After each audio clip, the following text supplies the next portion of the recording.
នេះគឺជាតិចនិចក្នុងការប្រើប្រាស់ម៉ាស៊ីន Print Label មិនប្រើទឹកថ្នាំ Nimbot B31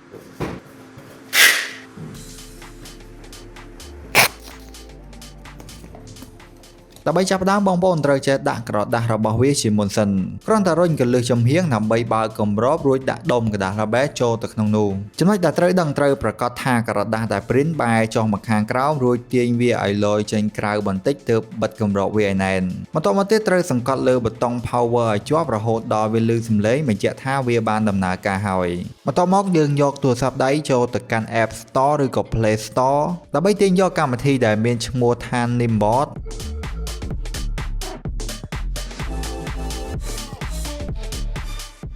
នៅពេលដែលដំឡើងកម្មវិធីរួចសូមបើក Bluetooth លើទូរស័ព្ទដៃ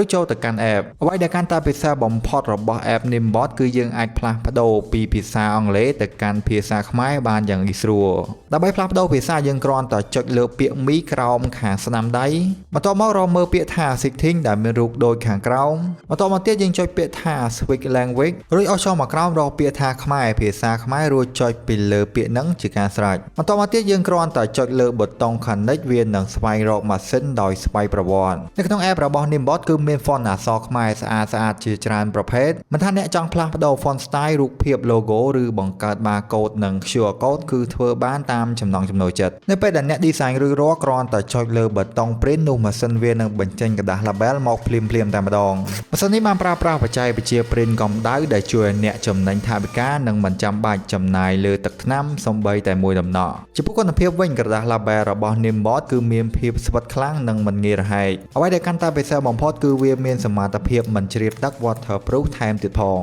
បើសិនជាបងប្អូនមានចំណាប់អារម្មណ៍ទៅលើម៉ាស៊ីន print មិនប្រើទឹកថ្នាំនេះយកទៅប្រើប្រាស់បងប្អូនអាចតាក់ទងទៅកាន់ Telegram លេខ086 312